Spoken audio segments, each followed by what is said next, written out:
The Lord be with you. And thanks for having me. I've never been here before in this capacity, so it's a bit of a buzz. I should tell you that I'm a bit allergic to church anniversaries. Just putting that out there. The question that I always want to ask is, has the Uniting Church lived up to its promise as a national church? I'm not going to answer the question, I'm just going to ask the question, and I think it's a good question. Has it lived up to the major statements and commitments that it's made along the way? The commitment to First Peoples in the Covenant, the commitment to being a multicultural church, the mutual ministry of men and women, sexuality and leadership. Has it lived up to the vision it put to the community in the statement to the nation? I think we should hold on to those questions because I think they're really important. It's always time to take that sort of stock. So that's the anniversary bit. You have asked the General Secretary to come and talk to you 11 days before Synod. Yeah. Not really fantastic timing, given that Front of Mind is very preoccupied with a very large meeting that's happening in 11 days' time. So I'm going to give you a Synod rev-up. Okay? And tell you a bit about this one before I move on to thinking other thoughts. And I know there are ex-moderators here, and that's just a problem, but I would say that most Synod meetings, in my experience, would bore the wings off a bat. And we can't keep doing that. It's a very large meeting. There will be nearly 400 people gathered at Knox Grammar to participate in the Synod meeting. I now know, in the office that I'm responsible for, that it's a very, very expensive meeting. It draws membership from across the breadth of the church in New South Wales and the ACT. And in my view, all of those circumstances mean that it should be a place where significant decisions are made. It should not be a place where we get so internally focused that we spin our wheels, which we have done sometimes. It should be a place where directions for the church are clarified. It should be a place to seriously engage with the challenges of being the church in this world, in this place, at this time. That's what it should be. And because of that, this Synod has been organised slightly differently. In the first place, it's 3 days instead of 4, and my very firm hope is that that concentrates everybody's attention so that we don't talk ourselves into a coma. I've organised for some very significant provocation on the agenda, and that will happen in the form of a half-hour TED talk from a voice outside the church. One of those will be Josh Gilbert, who's a young Indigenous farmer who is a climate change activist who is going to talk to the church about climate action and the responsibility that the church has to the world in this space, given that it claims a story about creation being good and very, very good. So I'm looking forward to what Josh has to say to us. You probably know John Owen from the Wayside Chapel. He's going to speak to us about the reality and experiences of the Wayside ministry with people really on the edges. So that's, you know what that is. It's homelessness, it's violence, it's drug addiction, it's mental health issues, it's a whole edgy, people on the edge ministry, and John's going to provoke us about our responsibilities to actually hold fast to what we say about human being in the work that we do with those people whose humanity is diminished. And the last one is Karina Kreminski, who teaches theology at Morling College, and she is wanting the church to get out there, to get involved in ministry in local communities, neighbourhood churches, to make partnerships and to make a difference that are relevant in that space. So I'm really, really hoping that those three speakers will give us all a collective kick up the pants and open our eyes and hearts and minds and hopes and all of those things to, oh my goodness, we have work to do here. Let's organise ourselves to do that work. Their brief is to challenge the church. I should tell you a little story. I did go to a Sydney Presbytery event a long time ago, a couple of years ago, called No Retreat. And there were two speakers, one of whom was Malcolm Turnbull and the other was Tanya Plibersek. And I asked them both the question when they'd finished this. I asked them what they thought the church's work in the world was now. Malcolm Turnbull couldn't answer that question, but Tanya Plibersek absolutely took it on and she gave me what for. So here I am, this is what we're going to do. The other good thing about Synod is that the new principal of UTC, Reverend Peter Walker, will be leading the Bible studies and inviting us to think about what it means to claim life in this living God who's invited us to live church for our times. So Peter is always worth listening to. And the one thing I particularly want to talk to you about is that there will be 3 public events at this Synod meeting, to which the whole church, across as many who can get there, are invited. So, and I've actually brought you a poster, and I've got 10, so if you want a poster, you can take it. I tried to bring a big one, but I couldn't make it print.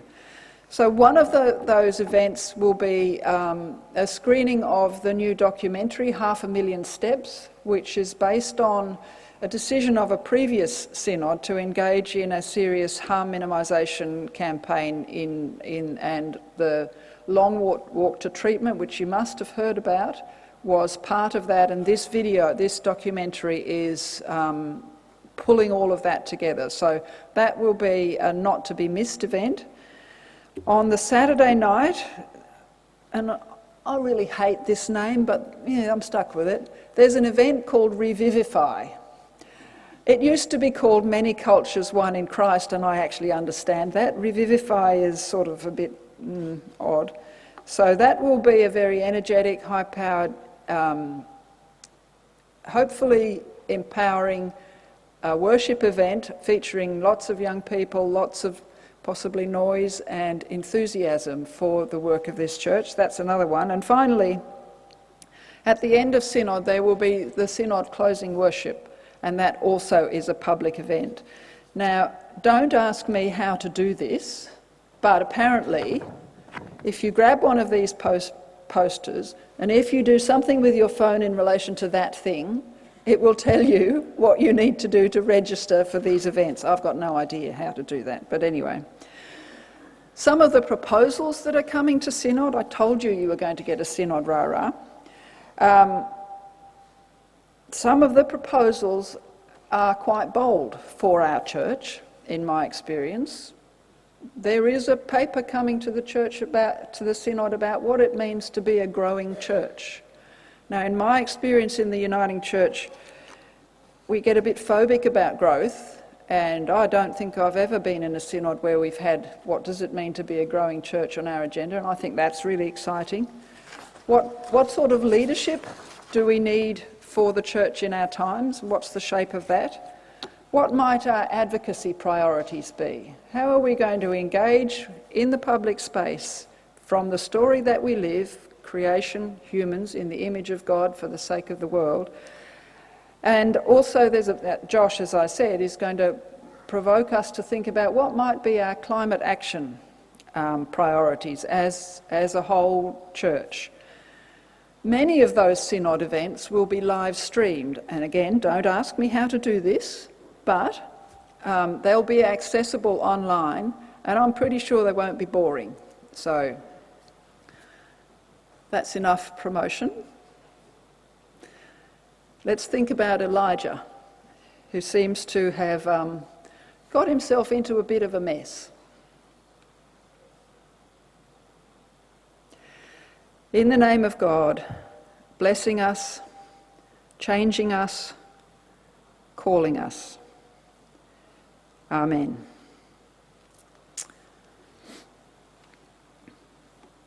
So Elijah has been a very busy boy. By the time we catch up with him on the run, hiding out in the desert. So, on a word from the Lord, Elijah has stopped the rain and the dew and plunged the land into drought, thereby arousing the anger of the king, Ahab, who finds himself powerless to do anything about it. So Elijah has upset the political establishment and exposed them as being not as powerful as they like to be thought. And then on another word from the Lord, he's taken himself off to spend time with the widow of Zarephath. And there he's blessed her and her son with life. And bear in mind that these poor nameless widows and others like them weren't proper people. Their survival or otherwise was a matter of indifference to economic movers and shakers and the powers that be. But Elijah has gone and committed acts of life. And then on yet another word from the Lord, he's taken on the priests and the prophets of Baal. About 850 of them on my count, which is quite a lot. And he took them on to play a game of my God is bigger than your God. And Elijah won that contest in dramatic fashion. And in doing so, of course, he's completely upset the religious establishment. And then finally, the king's wife, Jezebel, has taken it all very personally, and she's promised to come after him. I suspect that Jezebel was also ticked off with Ahab for letting Elijah get the better of him, but the text is a bit silent on that. So, actually, it's no surprise that Elijah's got the wind up and headed out into the desert. So what's going on here? What's going on is a political, social, economic, religious establishment that thought, as these things do, thought they had everything nicely under control, thought they had it so designed and managed to ensure that the proper people prospered at the expense of, well, the rest. And a system in which everyone else is virtually terrorised into submission and forced to melt into the shadows. That's the world. I read somewhere this week that Baalism is a religion that believes that the mystery of life has now been put at our disposal and that we can have life on any terms that we like. I didn't realise that Baalism was so contemporary, but evidently. So the world of the powers that be in Elijah's time is a very cosy world. It's secure, it's closed, it's a bubble, if you like, and what Elijah has done is come along and stick a pin in it. You'd have to agree that the thing with the priests of Baal was pretty spectacular. Elijah prays and fire falls from the skies and consumes the burnt offering, the wood, the stones and the dust, and even licked up the water that was in the trench. And then the rains come, and presumably the drought ends, and Ahab trudges home drenched, with a very sorry tale for Jezebel, who, as I said, takes it very personally. So Elijah heads into the desert. It can be very scary when God turns up. It sounds as though he's gone for fear of Jezebel, but it could easily be fear of God. My goodness, the word from the Lord has done these things, has changed this world in these ways. That's a scary thing. It's a very technicolor story. And I do remember it being a Sunday school favourite, particularly among boys. I think they liked the bit about putting them to death with the sword. But actually, the world that Elijah speaks into and disrupts is very familiar, don't you think? It's very familiar, scarily familiar.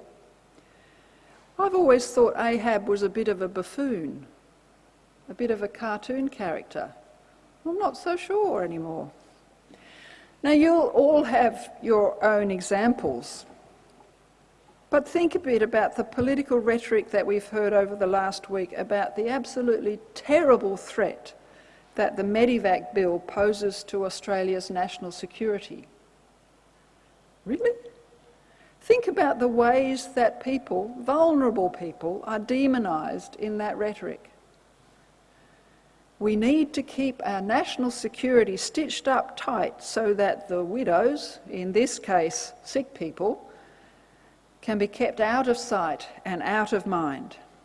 And we need to make this a story about security and not let it become a story about humanity or compassion or any of those things. Or then think about the Menindee fish disaster. Think of the whole Murray-Darling Basin disaster and the rhetoric associated with that. Australia is a land that seems to spend more time in drought than out of it. Why do we need to grow thirsty crops like cotton? Farmers usually get cross with me at this point, but I don't know the answer to that question. An awful lot of effort in our world right now goes into polishing the dominant story, getting it out there, discrediting any opposition, controlling the media. I know, let's raid the ABC. An equally large effort goes into engendering fear, provoking anxiety, and providing social soporifics to reward people for not noticing humanity or ecological rape or whatever. Yes, the Elijah story is bloodthirsty, and we get a bit squeamish about bloody biblical stories. If there were 850 prophets of Baal that Elijah put to death by sword in the Wadi Kishon, that's an awful bloodbath. That's a lot of people. But is it actually any worse than the horrendous number of men, women and children who are dying of neglect and despair in refugee camps, including our very own, all around the world? Is it actually worse than that? The scale of our own humanitarian disaster is simply staggering. It's an obscenity, and it's very real. So my question then is, where is God in all of this? What's God up to? And even Elijah appears to be concerned.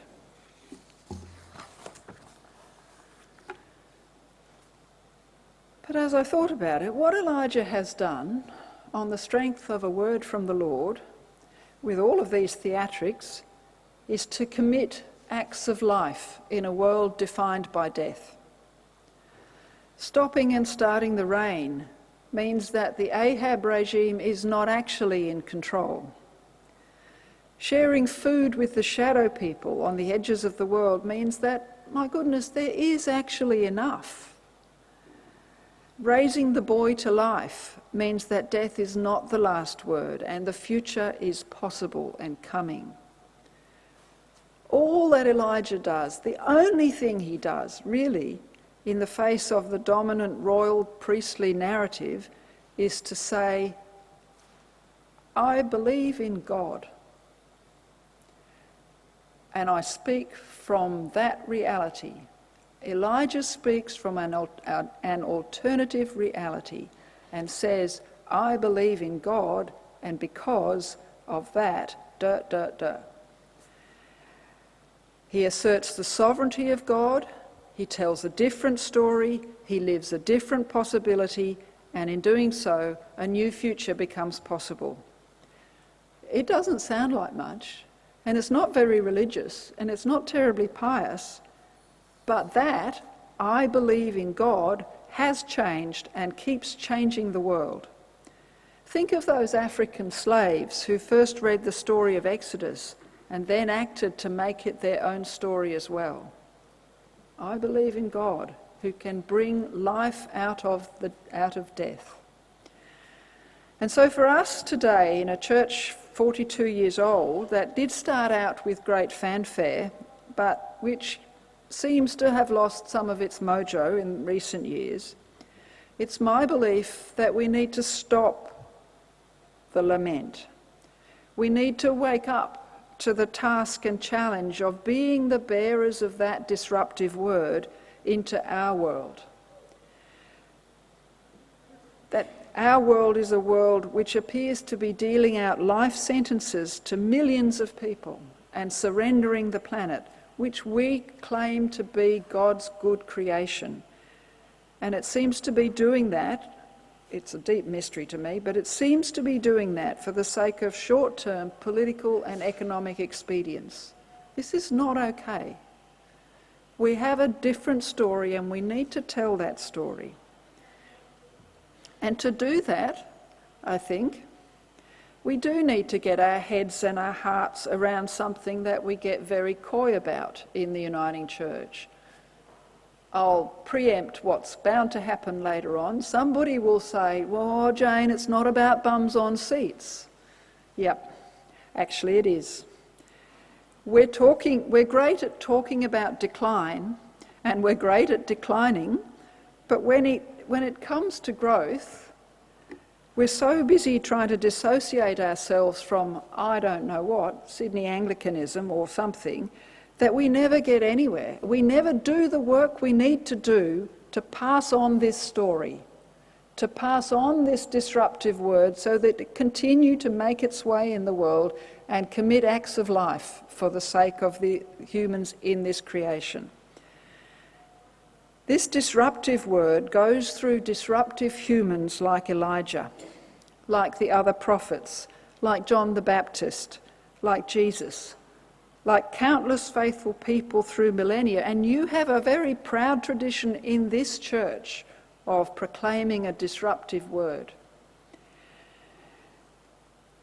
The impetus to witness and to act with that word comes from engagement with the real issues of the day, real issues of marginality and power and sovereignty, life and death issues that we all face. Hands up, who's got grandchildren? Hands up, who spends time worrying about the future that their grandchildren will inherit? Absolutely, we have a word that can change that. We need to pass that word on so it can continue to do its work. And in fact, Elijah's next job, after he's dusted himself off and had an encounter with the still small voice, his next job is to pass the word on, to find his successor, to gather someone else into the task of bearing this story into the future. And I have said many times that if the Uniting Church did not exist, God would have to invent it. Of all the churches in the Australian cultural landscape, the Uniting Church is the one most likely to pick up the mantle of Elijah and to carry that disruptive word into the future. And all Elijah said is, I believe in God. I don't believe in Ahab and friends. I believe in God. All we need to do is say and live, we believe in God, and get on with offering that disruptive word into the public space. Let's do it. In Jesus' name, amen.